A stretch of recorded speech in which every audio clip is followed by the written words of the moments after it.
আপনাদেরকে কি মেসেজটা দিতে চাইছি, হুজুরদের গরম দেখা মন খারাপ করেন না, ভুল বুঝেন না। মামুল হকের হুঙ্কার দেখা ভুল বুঝেন না। এবং যারা কথা বলেন আপনি মনে রেখেন, এটাও নবীর একটা তরিকা। সব জায়গায় মিনমিন চলে না, কিছু জায়গায় একটু হুঙ্কারও দিতে হয়, কিছু জায়গায় একটু কঠোরও হইতে হয়, কারণ এটা আল্লাহর ঘোষণা। যারা আল্লাহ আল্লাহ রসুলকে কষ্ট দিবে তাদেরকে যেখানেই পাওয়া যাবে ধৈরাই ধোলাই করতে হবে। শেষ করুন কথা কার? সূরা আহজাব খুইলা আপনি দেখে লইয়েন, আমি আর ওই জায়গায় কথা বাড়াইতেছি না। আল্লাহ বলেন তাব্বাত ইয়াদা আবি লাহাবিন ওয়া তাব। আবু লাহাবে, তুই আমার নবীর কাছে ধ্বংস হইতে, তুই ধ্বংস হবি এবং হয়েও গেছে। বদরের যুদ্ধে আবু জাহেল কয় চলেন, আমগো কাফেলার আটকাইছে, লন তাড়াতাড়ি। কারণ সবার সমস্ত পুঁজি যা ছিল সব আবু সুফিয়ানের রেডি ছিল, যায় ব্যবসা করতে, টাকা হবে, গরম হবে, অস্ত্র কিনবে, মুসলমানদেরকে মারবে। এখন শুনছে যে আবু সুফিয়ান আটকা পড়ছে। আবু জাহেল কয় দোস্ত তাড়াতাড়ি রেডি হন। আবু লাহাব কয় দোস্ত তুমি যাও, আমি যাবো না। মোহাম্মদ কইছে আমার ধ্বংস অনিবার্য, আমি বাড়ি ছাড়ুন না। আমি মক্কা ছাড়লেই আমার ধরা, মোহাম্মদের কথা মিস হইতে পারে না। আমি যাবো না, তুই যা। মান ইজ্জতের ব্যাপার, আপনি নেতা না গেলে মানুষ করবো কি? চিন্তা করিস না। একটা হাবশি গোলাম ভাড়া করছে, আমার পক্ষ থেকে এডারে দিলাম, অলড়াই করবে। ও সিস্টেম এটা পুরান, মিছিলে যাওয়ার জন্য গার্মেন্টসের কর্মী করে বিরিয়ানি খাওয়াইয়া নিয়ে শাহবাগে বসাইয়া দেয় যারা, সিস্টেম এটা পুরান আবুল হাত থেকে শিখছে। কথা বলছে নিজেরা যাওয়ার সাহস পায় না, পুলিশ ছাড়া নামতে পারে না। যারা পুলিশ ছাড়া দেখা গেছে পাবলিক কেমনে জুলিতে রে শিখছে কার থেকে। একটু কষ্ট আস্তে করে একটু মজা নেই জোরে কম জালেম বলে আবার হাসে পাবলিক। আবুল আহাব যায় না, কিন্তু না গেলে কি হয়েছে, ধ্বংস কি স্থগিত হয়ে গেছে। বদরের থেকে মাইটের খায়া পাবলিক সব আসছে, আবু জাহেলের লগে তার দেখা হয় নাই। আল্লাহ তাআলা গলার মধ্যে প্লেগ এমন এক ফোড়া তৈরি করে দিছে, অস্থির ব্যথায় কদিন পরে মরে গেছে। 6 দিন কোন কোন কিতাবে আসছে। ময়রা শরীর থেকে এমন পচা গন্ধ বেরিয়েছে। ও বাহাদুরি করত, মোহাম্মদ পরে আমি ধ্বংস হব। আমার যে সন্তান, অনেক সন্তান ছিল, আমার যে টাকা পয়সা, আমি লোক ভাড়া করব, আমার সন্তানরা প্রতিরোধ করবে, দেখি আমার কে ঠেকায়। কর্মী বাহিনী দিয়া, পুলিশ দিয়া বাহাদুরি দেখাও। আবুল আহাব ওই দেখাইতো। আল্লাহ বলেছেন মা না আনহু মালুহু ওয়া মা কাসাব, তোর মাল, তোর সম্পদ, তোর কামাই, তোর কর্মী বাহিনী, তোর লিগ ফিট কিচ্ছু তোকে বাঁচাতে পারবে না। আযাব যখন আসছে, আবুল আহাবের আযাব আসছে, ধ্বংস হয়েছে। 6 দিন পর্যন্ত ঘরের মধ্যে পড়েছিল, দুর্গন্ধে কেউ কাছে আসে নাই। পরে সন্তানরা হাবশি গোলাম ভাড়া কইরা আবুল আহাবের লাশ নিয়া দূরে গর্তের মধ্যে ফালাইয়া পাথর দিয়া চাপা দিয়া ওকে এলাকা থেকে দূর করেছে। আল্লাহ দেখায়া দিয়েছেন, যারা সম্পদের বাহাদুরি দেখায়া আমাকে প্রতিরোধ করতে চাও, আমার আযাবকে ঠেক দিতে চাও, যারা সম্পদের বাহাদুরি দেখাও, সন্তানের বাহাদুরি দেখাও, কর্মী বাহিনীর বাহাদুরি দেখাও, শুনে রাখো, শুনে রাখো, আমার আযাব যখন চলে আসে তখন 45 মিনিটের বেশি আর সময় পাওয়া যায় না। আল্লাহ দেখায় দিচ্ছেন না, দেন নাই? আল্লাহ দেখাইছেন তো আগেই, তুমি চিনো নাই, বুঝো নাই, তোমার সমস্যা। এইগুলো না আমরা এখন বলতেছি যেন আর কেউ এই সমস্যায় না পড়ে। আল্লাহ বলেন তাব্বাত ইয়াদা আবি লাহাবিন ওয়া তাব মা আগনা আনহু মালুহু ওয়া মা কাসাব সায়াসলা নারান যাতা লাহাব ওয়া ইমরাআতুহু। আবুল আহাব জাহান্নামে যাবে, যাবে লগে বউ লইয়া যাবে। ম্যাডাম রেও পোলাবান কথা না বলে আমি আর কথা কব না, কার লইয়া যাবো? বেটির নাম কি? আবুল আহাবের বউর নাম কি? মাশাআল্লাহ, উম্মে জামিল বিনতে হারব ইবনে উমাইয়া। বলে কেমন কও? মাশাআল্লাহ, উম্মে জামিল বিনতে হারব ইবনে উমাইয়া। এই বেটি ছিল আরেকটা, যেই শুনছে নবী তার বিরুদ্ধেও আয়াতের মধ্যে ঢুকাইছে। আল্লাহ নাযিল করছে নবীর কি দোষ। জামের মতো হাতে পাথর লইছে, নবীরে মারবে, খুঁজতেছে নবী কই। খুঁজতে খুঁজতে গেছে কাবার কাছে।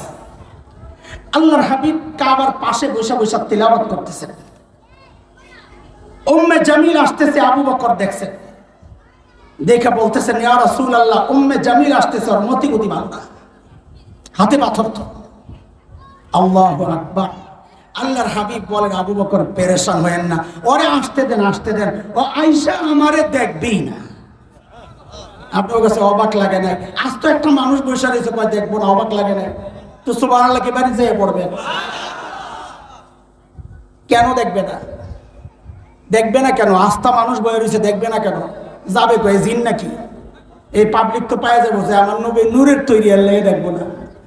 না, ঘটনা ওইটা না। সূরা বনি ইসরাইল আয়াত 45, কত? 45 নম্বর আয়াতে আল্লাহ এটা আগেই জানায়া দিয়েছেন কি, وَإِذَا قَرَأْتَ الْقُرْآنَ جَعَلْنَا بَيْنَكَ وَبَيْنَ الَّذِينَ لَا يُؤْمِنُونَ بِالْآخِرَةِ حِجَابًا مَسْتُورًا। নবী আপনি যখন তিলাওয়াত করবেন, আপনার আর বেঈমানদের মাঝখান দিয়ে আমি নিরাপত্তা পর্দা দিয়ে দিব, ওরা আপনাকে দেখবেই না। নবী তিলাওয়াত করতেছেন, উম্মে জামিল আয়েশা খালি খোঁজে আবু বকর রে, কয় এই তোর নবী কই? খুঁজতেছে যখন, তখনই আবু বকর বুঝা লাইছে, চান্দু তুমি তো আসলেই নবীরে দেও না। তোর নবী দোস্ত কই? আবু বকর দোস্ত কই তোমার? মোল্লা। তখন তার মোল্লা কয় নাই, আমি সময়ের শব্দ দিয়া তর্জমা করলাম আর কি। মোল্লা তোমার বন্ধু কই? আবু বকরও তো মহা চালাক, চালাক না বিচক্ষণ। চালাক শব্দটা কেমন যায় না, কিন্তু ধূর্ততা আসে। সাহাবীদের ব্যাপার তো। কি ছিলেন আবু বকর? বিচক্ষণ। বলুন কি ছিলেন? বড় বিচক্ষণ ছিলেন আবু বকর। উপস্থিত জবাব আবু বকরের কাছে রেডি থাকতো। হিজরতের সময় নবী আর আবু বকর যাচ্ছেন মদিনার পথে। কাফেররা তো ঘোষণা দিছে, ধরতে পারলে 100 পুরস্কার। সবাই খোঁজা শুরু করছে, যদি লাগিয়া যায়। খবর ছড়ায় গেছে এমন জায়গায়ও যারা নবীও চেনে না, আবু বকরও চেনে না, তারাও খুঁজতেছে। এক জায়গায় ধরা পড়ছে, কিন্তু এরা নবীও চিনে না, আবু বকরও চিনে না। আবু বকর সামনে, নবী পেছনে। আবু বকরকে ধরছে, ধৈরা জিজ্ঞেস করতেছে, মাম্মাক, তোমার সাথের এই লোকটা কি? দেখছেন কি বেজাল? এখন আবু বকর যদি কয় লা আরিফুহু, আমি বেটারে চিনি না, তো মিথ্যা কথা হয়, আবু বকরের সিদ্দিক কাটা যাবে। হ্যাঁ, আর যদি বলেন হাজা নবিয়ুনা, তিনি আমাদের নবী, তো নবী কাটা যাবে। কি বিপদ! সাইয়েদনা আবু বকর তো চালাক। তোমরা মৌলবি করে ব্যাককল মনে করো না, এই আবু বকরের ওয়ারিসটাও সরল সোজা, ব্যাককল না। যার সিনার মধ্যে আসমানি ইলম আছে, সে বোকা হইতে পারে না। আর বোকা তো সে যে আসমানি ইলম থেকে বঞ্চিত।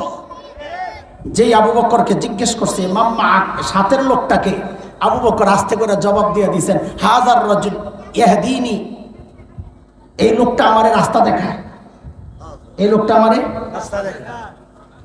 বেটারা মনে করছে কি ওই আবু বকর রাস্তা চিনে না, নবী পেছন থেকে কয় ডাইনে বামে সোজা, এটা মনে করছে। কিন্তু আবু বকরের নিয়ত এটা ছিল না, শব্দ একটা উজ্জ্বল রাখছে, মানে হাযার রাজুল ইয়াহদিনি ইলাল জান্নাহ, এই লোকটা আমারে জান্নাতের রাস্তা দেখায়।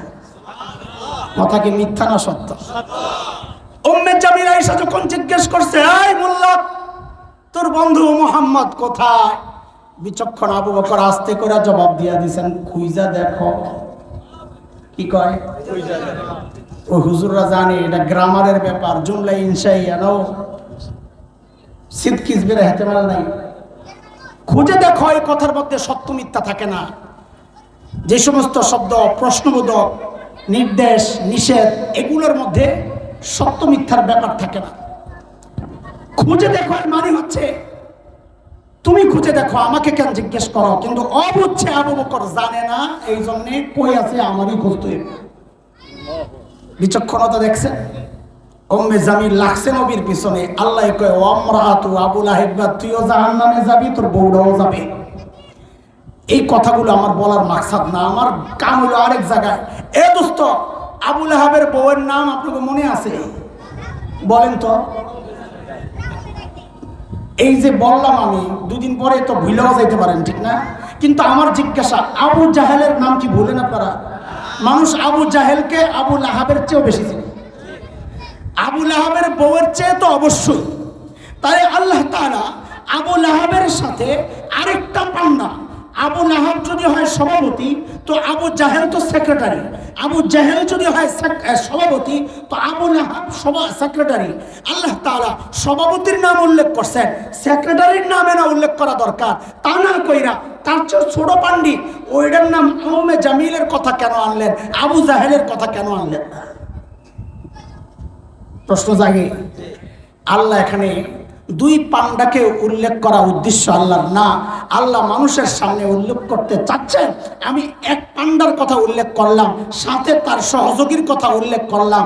দুনিয়াবাসী শুনে রাখো, কিয়ামত পর্যন্ত যারা মূল ভূমিকায় থাকবে এদেরকে আমি ছাড়বো না, যারা সহযোগী হবে বলে আমি তো হুজুরে গালি দেই নাই, কুলাঙ্গার দল তো করছস, আমি হুজুরের সাথে বিরুদ্ধাচরণ করি নাই, কুলাঙ্গার তোর নেতারে সাপোর্ট তো করছস, আমি হুজুরকে খোঁচাই নাই, যেখানে তো আমি পৌঁছাই নাই, নবীরে আমি তো গালি দেই নাই, এমন বলে বলেও সমাজে কেউ কেউ বাঁচতে চায়। আল্লাহ জানায়া দিচ্ছেন বাঁচার কোনো উপায় নাই। যারা মূল ভূমিকায় ছিল এদেরকেও ছাড় দেওয়া যাবে না, যারা ভূমিকা নেয় নাই কিন্তু সহযোগী ছিল এদের একটাকেও ছাড় দেওয়া যাবে না।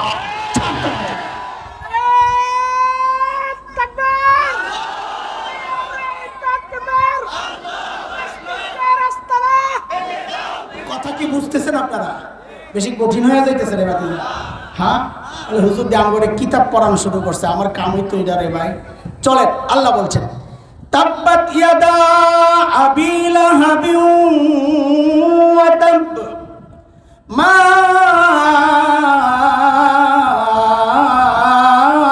আগনা আনহু মালুহু ওয়া মা কাসাব সায়াসলা নারান যাতা লাহাবি ওয়া ইমরাতুহু হাম্মালাতাল হাতাব ফি জিদিহা হাবলুম মিন মাসাদ। আবু লাহাবের বউয়ের একটা বদগুণ আর কি, খারাপ স্বভাব আল্লাহ কোরআনে আনছেন, খেয়াল করেন। হাম্মালাতাল হাতাব, হাম্মাল আরবিতে হাম্মাল বলে ওই যে মাল টানে যারা, কুলি, কুলি আরবিতে কুলির আরবি কি? হাম্মাল। হাম্মাল মাথায় হাতাব মানে শুকনা লাকড়ি। আবু লাহাবের বউকে আল্লাহ বলছেন সে শুকনা লাকড়ি বহনকারিনী, মানে কি? তার মুফাসসিররা অনেকগুলো অর্থ করেছেন, খেয়াল করেন, এগুলো সমাজের সাথে বাস্তবতায় পুরা 100তে 100 ফিট। লাকড়ি মাথায় নিয়ে নিয়ে কি করতো আবু লাহাবের বউ? আবু লাহাবের বউ দুনিয়ায় যদি হয় তা আবু লাহাবের বউ লাকড়ি, কাঁটাওয়ালা লাকড়ি, কাঁটাদার গাছ, নবী আলাইহিস সালাম যেই পথে মসজিদে যেতেন সেই পথগুলোর মধ্যে বিছায়া রাখতো, নবী যেন দিনই কাজ করতে না পারে বাধাগ্রস্ত করার জন্য এই কাজটা করত। আজকের দুনিয়ায় যারা দিন মানতে মানুষকে বাধার সৃষ্টি করে, দিনদার মানুষকে মানুষের সামনে উলঙ্গ করার চেষ্টা করে, মসজিদ মাদ্রাসার বিরুদ্ধাচরণ করে, দ্বীনি আন্দোলনের বিরুদ্ধাচরণ করে, রাজনীতির সাথে ইসলাম চলবে না এই কথাগুলো যারা বলতে চায়, কোরআনী শাসনের বিরুদ্ধে যারা দাঁড়াইতে চায়, সবগুলো আবু লাহাবের বউয়ের মতো দিন বিরোধিতায় সেই যে বাধার সৃষ্টি করতো হাম্মালাতুল হাতাব, তারাও আবু লাহাবের বউয়ের নেতৃত্বে সবগুলো জাহান্নামে যাবে। কোন কোন মুফাসসির এক অর্থ করছেন এটা, শেষ হয়ে যায়। আরেক অর্থ করছেন আবু লাহাব তার বউরে শেল্টার দিছে দেখেই তো এই বেডি এই লাফাইছে না। জামাই যদি নেতা না হইতো বেডি এত কিছু করার সাহস পাইতো? কথা কর, জামাইয়ের শেল্টারে এই কাম করছে। তো আল্লাহ বলতেছেন শোনো, যে বউ দুনিয়ায় তোমার সহযোগী ছিল, বিপদের সময় উল্টা সে তোমার বিরুদ্ধাচরণ করবে। কেমনে? জাহান্নামে। আল্লাহ জাহান্নামের যে ইন্ধন, আগুন জ্বালানোর যে ইন্ধন, মূর্তি আর পাথর, ইন্নাকুম ওয়া তা'বুদুনা মিন দুনিল্লাহ হাসাবু জাহান্নাম, জাহান্নামের যে ইন্ধন হবে, আবু লাহাবকে জ্বালানোর সময় আল্লাহ বউরে ফিট করবেন তোর জামাইয়ের আগুন লাগানোর জন্য। তুই যাইয়া ইন্ধনগুলো মাথায় কইরা কইরা আইনা ফালা। আল্লাহ শিখাইয়া দিছেন যারে দিয়া দুনিয়ায় তুমি আমার বন্ধুর বিরুদ্ধাচরণ করেছ, তোমার বিপদের সময় আমি তাদেরকেই তোমার বিরুদ্ধে লাগায় রাখবো। আজকে এটা আমরা স্পষ্ট দেখতে পাচ্ছি যে পুলিশকে দিয়ে তুমি আমাদেরকে সাইজ করার চেষ্টা করেছ, আজকে এরাই তোমাদেরকে রাস্তায় রাস্তায় খোঁজে, যে বিডিআর দিয়ে আমাদেরকে সাইজ করার চেষ্টা করেছ, আজকে বর্ডারে তারাই তোমার আমাদেরকে পিটায়া পিটায়া পুলিশের কাছে হস্তান্তর করে, যে সেনাবাহিনীকে বিডিআর বিদ্রোহের মাধ্যমে ধ্বংস করার চেষ্টা করেছ, সেই সেনারা আজকে তোমাদেরকে দেশ ত্যাগ করতে বাধ্য করেছে। আমার সময় নাই, আজান আইতেছে, আমি তাড়াতাড়ি শেষ করতেছি, তাইলে আরো কিছু রাস্তা চিপা চাপা দিয়া কথা বাইর হইতো। এই সমাজ শোনাইতেছি। শেষ আয়াত, ফি জিদিহা হাবলুম মিন মাসাদ। ও মেয়েরা, বোনরা, শুনে রাখেন, আবু লাহাবের বোন গলার মধ্যে লোহার শেকল বা অলংকার পরে পরে মুক্ত মনা রাস্তায় উলঙ্গ হয়ে চলতো, বেপরদায় চলতো। আল্লাহ বলতেছেন জাহান্নামেও তার গলায় ওই রকম লোহার শেকল ঝুলাইয়া দেওয়া হবে। আজকে যারা রাস্তায় নোংরামি করো, বেপরদায় চলো, অশ্লীল পোশাকে চলো, আল্লাহ তোমাদেরকেও হুমকি দিয়ে জানায়া দিচ্ছেন তোরাও আবু লাহাবের বউয়ের মতো জাহান্নামে ওই রকম লোহার শেকল তোদের গলায় আমি ঝুলাইয়া দিব। আল্লাহ তাআলা এই সমস্ত ফিতনা থেকে আমাদেরকে হেফাজত করেন। সূরা লাহাবের আলোকে ওই আবু লাহাব এবং তার বউদের যেই স্বভাব, মুসলমানদের বিরুদ্ধাচরণ করা, আল্লাহ রসুলকে কষ্ট দেওয়া, আবু লাহাব আসেনি। এমন কথা কর, আমার শেষ কথা, আবু লাহাব আসেনি, উম্মে জামিল আসেনি। তো সূরা যে আছে, হেরাত চলে যাওয়ার সাথে সাথে তো লগে করে সূরাটারে লয়ে যাওয়া দরকার ছিল। সূরা তো হেগবে পারে। হ্যাঁ, কি বুঝছেন? এটা কোরআন নাজিল হয় নির্দিষ্ট ঘটনা কেন্দ্রিক, কিন্তু তার বিধান থাকে কিয়ামত পর্যন্ত। আবু লাহাব কিয়ামত পর্যন্ত আসতেই থাকবে, শুধু নাম পাল্টাবে। উম্মে জামিল কিয়ামত পর্যন্ত আসতে থাকবে, শুধু যোগে যোগে কোনো সময় তাসলিমা হবে, কোনো সময় এটা হবে, কোনো সময় ওইটা হবে। উম্মে জামিলদের আশাও বন্ধ হবে না কিয়ামত পর্যন্ত, আবু লাহাবও আশা বন্ধ হবে না কিয়ামত পর্যন্ত।